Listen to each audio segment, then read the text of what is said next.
Hello, this is the RPG Pundit, the final boss at Internet Shitlords. And today, I wanted to talk to you about magic systems.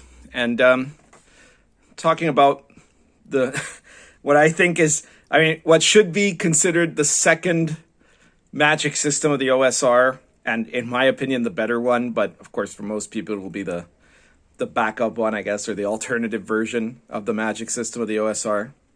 And, the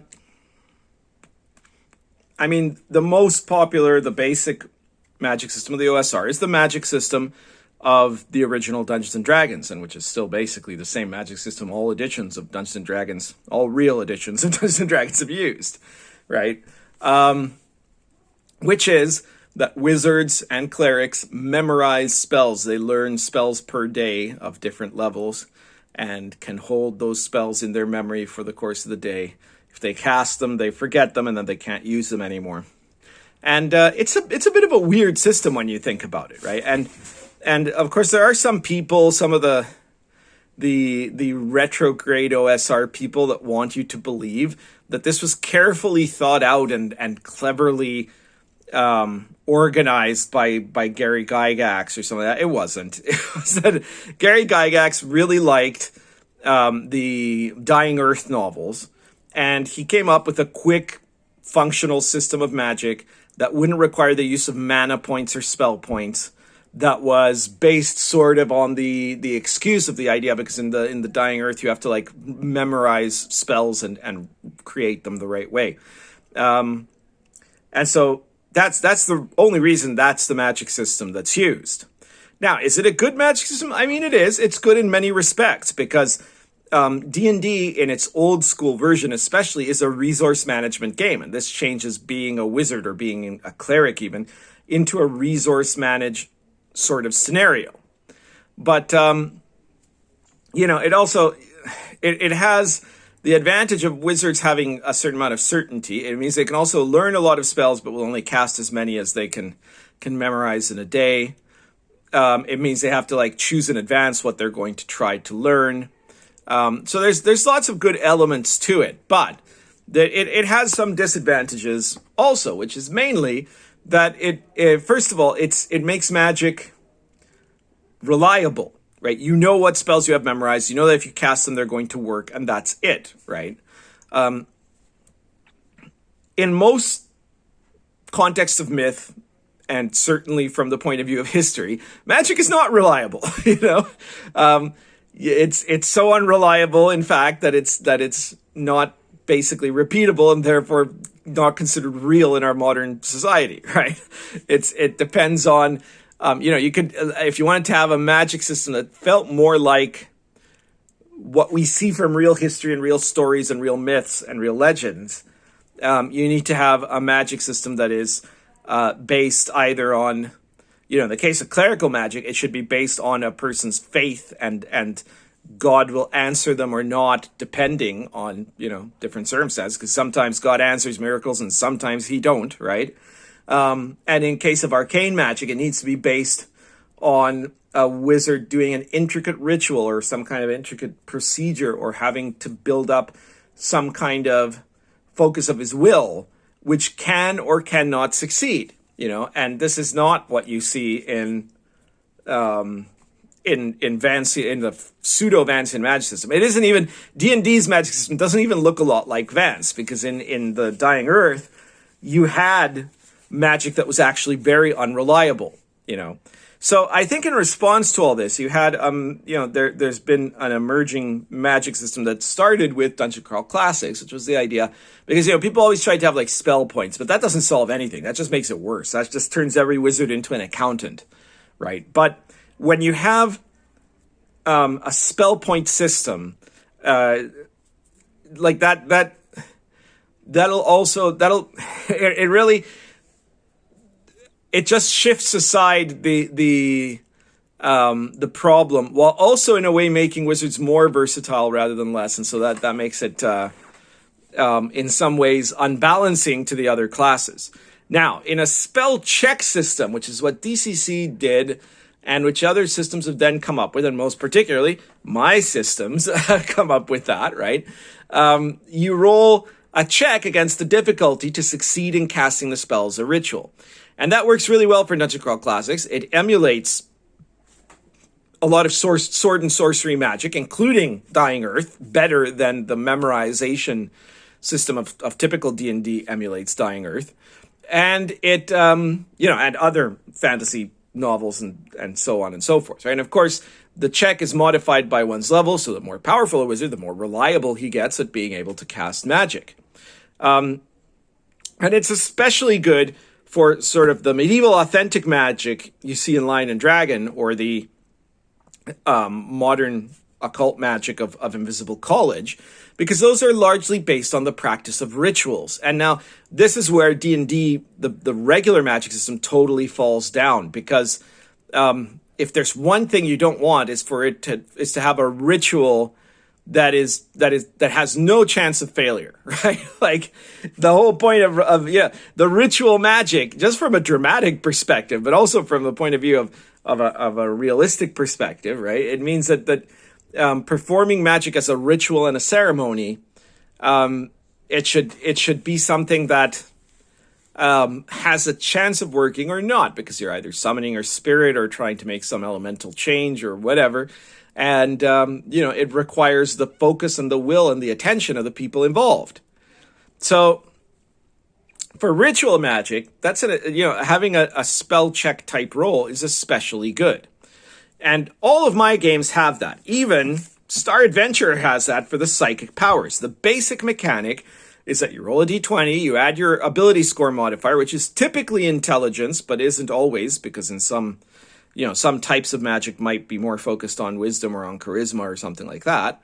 And if you are a trained magician, you add your level. One of the things some people caught on in Lion and Dragon is that they said, well, hang on, because they really carefully read the rules on summoning. And also in the Old School Companion, they looked at, or the RPG Pundit presents issues that were from the Old School Companion. They really looked carefully at the grimoires. And they said, wait, do you have to be a wizard to cast this? And the answer is no, you don't. You don't have to be a wizard to use a grimoire. You don't have to be a wizard to summon a demon. There are some other things there where you basically do have to be a wizard. But the difference is that a wizard adds their level to the casting check, right? So that gives them a big advantage, especially higher level wizards, at succeeding. And you can have variable difficulties. So, for example, the clerical magic in Lion and Dragon is based on a similar check, but it's based on wisdom. It's the power of prayer. And of course, if a cleric gets, for healing a basic check, he heals a certain amount of hit points. If he rolls a higher amount, he can use healing to cure disease. And if he rolls a higher amount still, he can just miraculously cure, recover permanent injuries or things like that, So it allows a kind of a tier system. And what all of this means is also that your wizards and your clerics don't have to have as many powers. In Lion and Dragon, clerics have 8 miracles that they can potentially get. They start with 1, and then they can get more along the way, and that's it. And that's probably enough. But you also add in there, especially because it's when you're talking about devotion to a deity. There should be some particular miracles that are very emblematic of that deity. But then when you're getting to where the person is a great devotee, it shouldn't be about learning specific magic that they can, specific miracles that they can cast. It should be that they could just call God on speed dial and get something done, right? So in Lion and Dragon, when a cleric has all 8, if they get all 8 of the miracles, they can then perform a direct plea for divine aid, which basically means God will, they'll say, I need you to do this, God, and God will do it, right? Assuming that the conditions are right, assuming that they make the roll also, but it basically does whatever it is that's necessary to help the cleric or save the cleric's ass or defeat the enemies of the faith, So that's a system that allows you to have less spells. In Dungeon Crawl Classics, the wizard gets just 1 spell per level. But the thing is, if you succeed your spell check, you can keep recasting, right? And of course, with things that are based mainly on ritual magic, like Lion and Dragon, it doesn't matter as much whether you fail a spell or not, because you're not usually going to be casting a ritual in the middle of a combat, right? You do the casting before you go out, and then you're prepared, right? So a wizard that has one or two particular magical talents will do really well, right? They'll be able to be really productive, So this is why I think that like, obviously, if you like the traditional D&D Magic system, you're used to it, whatever, that's fine. You can do that, right? But if you want your wizards to be a little more interesting, to give them a little bit more of a focus, but also to make their magic more available in some ways, but more limited and more unreliable in others that I think are better for adventuring, right? I think that it works better for adventuring. Then that's, I think that's a really good way to make your OSR games more exciting, and also, obviously, if it's the sort of thing you worry about it, more reflective of myth and legend. So to give an example here, I'm going to just flip over to the other. This is the paperback version of the Invisible College. The magic system in the Invisible College starts out with a roll of a d20 plus intelligence, and these are done against a variety of checks. To be able to use magic in the Invisible College, you have to have certain trainings, right? And there are two types of training. There's practices, which are like the basic formulas of ritual. And then there's theories, which are specific metaphysics and specific training in particular styles of magic. So a person can have, for example, the invoke practice. And with the invoke practice, they can't really do anything by itself, but then depending on which theories they get, they can use it for a multitude of purposes. So you can use invoke plus astrology to invoke astrological spirits. You can use invoke plus Kabbalah to invoke the archangels. You can use invoke plus Enochian to invoke the Enochian spirits or angels. And it's the same thing with all the different styles, right? Obviously, divination. Divination is a theory, right? Divination is a practice, right? So you can learn the basic concepts of how to practice divination. And then whichever theories you get for it, so you might use divination with the runes, you might use divination with astrology, you might use divination with I Ching, you might use it with the tarot, So they combine in these ways, and a character will also have to do some certain preparations in most cases. So a magician needs to make sure that their space is clean, so they have to do banishing before they, so that the space is purified before they can actually do it. I mean, if they don't, they can do it, but they'll have a penalty on the check. Also trying to rush through a ritual. They can do it faster than the indicated times, which depends from one ritual to another how much it is, but doing so gives you a penalizer. The magician needs consecrated tools to perform it. The consecrate practice lets you temporarily consecrate tools, and you can also create permanent magical tools that are kind of low-level magic items. But if you don't consecrate, then you have another penalty. Now, if you take extra time preparing for the ritual, if you purify yourself, if you engage in ritual bathing or meditation or prayer for several hours before the ceremony, then you get bonuses. You can also do rituals in groups, as long as there are other people that know the same practices as you do. Then you can make use of your companions to give you added bonuses by doing the ritual in a group format. And so all these roles are also added. In this case, in the Invisible College, you do a d20 plus intelligence, but you don't add your level, unlike Star Adventure or Lion and Dragon. Instead, what you add is something kind of related, which is your attainment bonus. It's a different kind of experience. Because in the Invisible College, your goal is to become a secret chief, to become a master of the temple, to become one of the high adepts, or at least in the long term. Like that, you can play a street level campaign where you're not really worried about that at all. But in the long run campaign, your goal is to get enough spiritual attainment to become a high level magician. And so attainment is a special ability that is, or a special attribute, I guess you could say, that is used only in this game. And you gain attainment by engaging in a number of there are a number of spiritual practices and studies that you can get it, but you can also get it mainly from successfully performing rituals. So if you spend time in certain places practicing spiritual disciplines, you get attainment. You get attainment from certain practices. You get attainment, obviously, if you obtain the knowledge and conversation of your holy guardian angel and become an adept. And then if you've successfully made a magic check at some point in the session, at the end of the session, you roll to see if you gain some extra attainment. And you get 1/10 of your attainment as a bonus. So if you have attainment 25, you have a +2 bonus to your magic checks. The more attainment you get, the better you get at doing magic. Beyond that, when you get to certain minimums of attainment, 20 is the absolute minimum, you can start doing attainment checks, which is that you roll a percentage die against your current attainment score in order to try to have like spontaneous magical effects that can happen to like give you benefits and skills in different scenarios. So attainment becomes a power unto itself. If you get to over 100 attainment, you become one of the secret chiefs. You've essentially become immortal. Path of attainment is not a very easy path because you have to go through a lot of effort and do some crazy rituals and so on and so forth.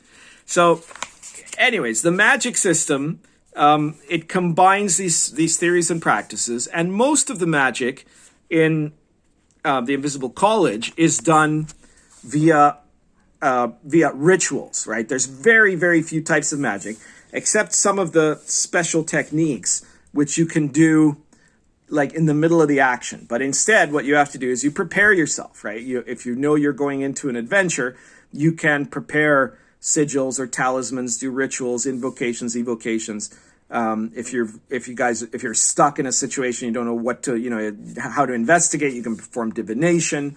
All of those can be beneficial for you and the party. And this kind of shifts the magician a little bit away from being, the guy that throws the giant fireball to being the guy that is a master of knowledge and whose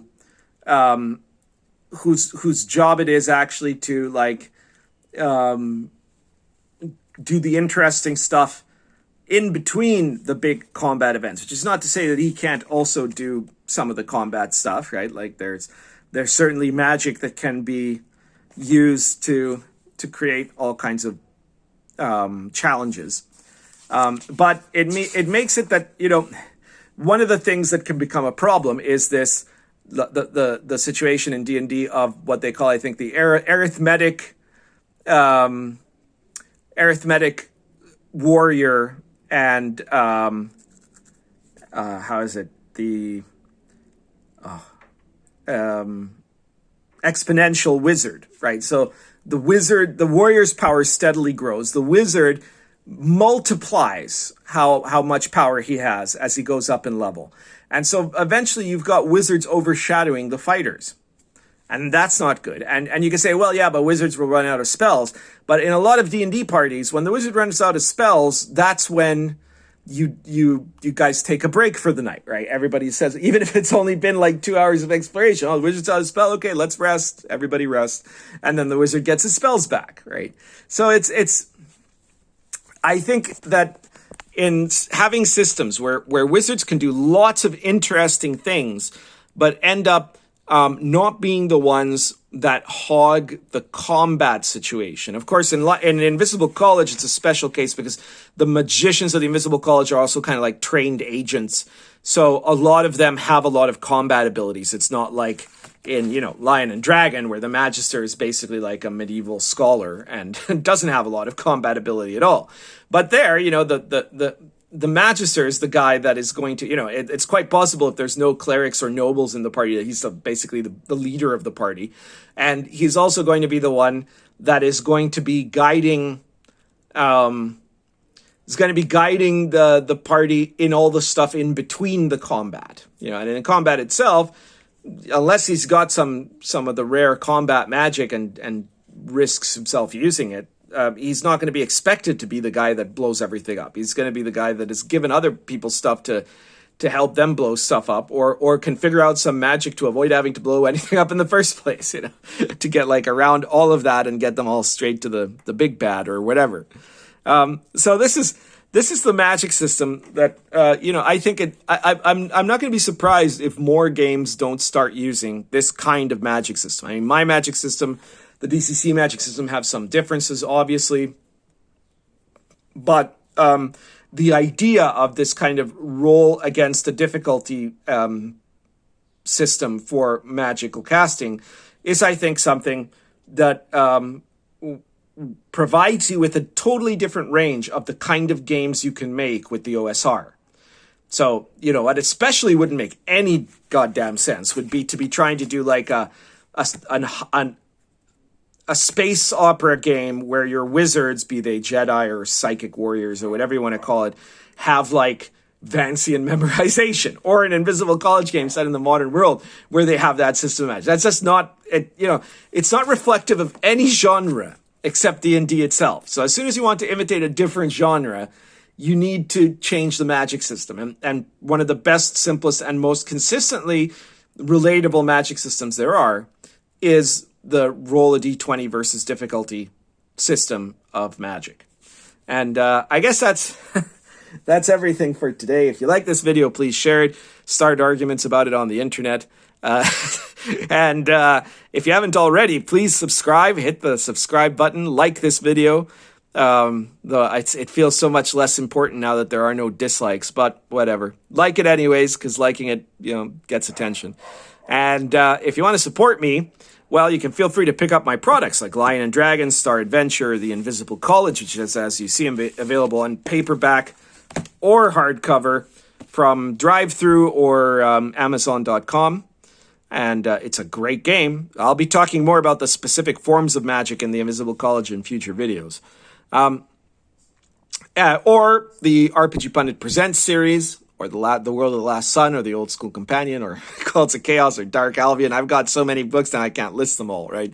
But they range in price anywhere from like $1.99 for a PDF of RPG Pundit Presents all the way to, I don't know, I think this is like $70, I'm going to say. I don't remember if it's 60 or 70 for the hardcover full color version of the Invisible College. And,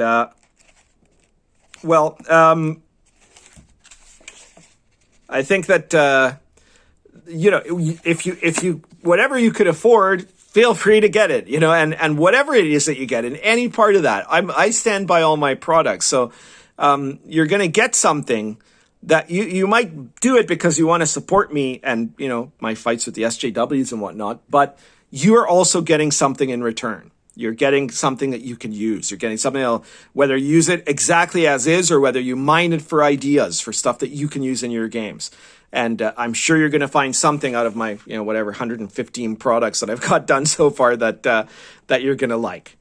And I guess that's everything for today. Again, please share the video. Whether or not you can support me, share the video. But check out my RPG Pundit Presents series. Check out my books. And currently smoking a Peterson Deluxe Plus Argento Natural.